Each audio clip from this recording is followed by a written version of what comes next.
लड़कियां लड़कियों को कैसे अट्रैक्ट करती हैं, आइए मैं आपको बताती हूँ। कॉलेजेस में, स्कूल्स में, यूनिवर्सिटीज़ में जब जो लड़कियां होती हैं जो लड़कियों को अपनी तरफ अट्रैक्ट करती हैं, उनका जो अंदाज़ होता है वो ये होता है, अगर वो देखती हैं कि कोई लड़की इनोसेंट है, प्यारी है, मासूम है, जिसको इन चीज़ों का नहीं पता होता, उनके पास जाती हैं, उनसे बात करने की कोशिश करती हैं, फ्रेंडशिप करने की कोशिश करती हैं, चलो बातचीत हो गई, फ्रेंड भी बन गए, चलो ठीक है। अब अगली बंदी को नहीं पता कि वो किस अटेंशन के साथ मेरे पास आई है, वो क्या चाहती है। अब जो अट्रैक्ट करने की कोशिश कर रही है वो लड़की फिर इंस्टाग्राम मांगती है, स्नैपचैट मांगती है या नंबर मांग लेती है। चलो अगली बंदी ने दे भी दिया, ये सोच के चलो लड़की ही है, फ्रेंड ही है, कोई मसला नहीं, कोई इशू नहीं, ठीक है। फिर बात शुरू होती है, आधा घंटा बात होती है, सारी रात बात होती है।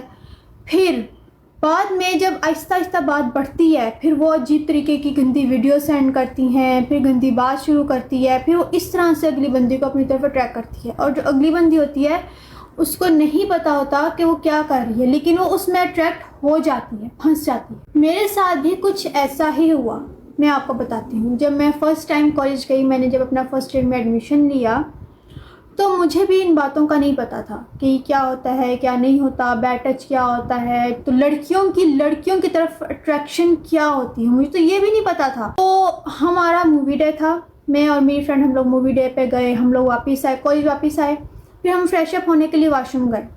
फ्रेश अप हम लोग हो गए, हम लोग वहाँ पर पिक्स बनाने लग गए। सेकेंड ईयर की एक लड़की आई, फर्स्ट ईयर का गया था मूवी डे, सेकेंड ईयर का नहीं गया था। तो सेकेंड ईयर की लड़की आई, उसने आई तो उसने हमें देखा। अब वो आप समझ जाएं कि वो कौन सी लड़की थी। उसने हमें अपनी तरफ अट्रैक्ट करने की कोशिश की। वो आई है, मेरे पास आई है, तो पूरा उसने स्कैन करना शुरू किया। मैंने कहा पता नहीं देख रही है कि मैंने कपड़े कैसे पहने हैं, मेरा डिज़ाइन कैसा है, मैंने मेकअप कैसा किया हुआ है। वो मुझे लगा कि वो देख रही है। मेरी दोस्त समझ गई कि वो क्या करने की कोशिश कर रही है। उसने कहा कि अपना इंस्टाग्राम दो, अपना स्नैपचैट दो। मेरी दोस्त ने कहा कि हम इंस्टाग्राम यूज़ नहीं करते, हमारा इंस्टाग्राम हमने अनइंस्टॉल किया। वो मुझे वहाँ से लेकर चली गई। फिर हम दोनों कॉलेज में घूमती थी, फिरती थी। हम लोग कैंटीन पे बैठे हुए थे, हम लोग खाना खा रहे थे कैंटीन पे। आई और आके वो साथ चिपक के बैठी है मेरे। मैंने कहा क्या पता उधर जगह ना हो, इससे चिपक के बैठी है। फिर मेरी दोस्त ने थोड़ा सा उसको दूसरी तरफ धक्का दिया। उसने कहा कि बहन थोड़ा सा आगे हो जाए, तुमने उसका सांस दबाना है। वो थोड़ा सा आगे हुई, लेकिन वो फिर इधर हो गई और फिर उसने मुझे बैड टच किया। मैंने कहा, उसने मेरी कमर पे यूँ हाथ रखा। मैंने कहा पता नहीं ऐसे रख लिया होगा, फ्रेंड्स रखती ही है या लड़की रखती है, इसमें ऐसा कोई मसला नहीं है। तो वो समझ गई कि वो क्या करने की कोशिश कर रही है। वो मुझे वहाँ से लेकर चली गई और फिर उसने मुझे सारा कुछ बताया कि वो मेरे साथ क्या करने की कोशिश कर रही थी। और फिर मेरी आंखें खुली।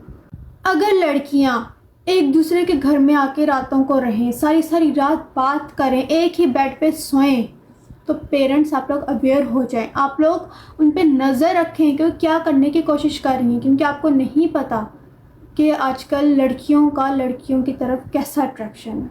लड़कियां लड़कियों को ज़्यादा ख़राब करती हैं एज़ कम्पेयर टू बॉयज़।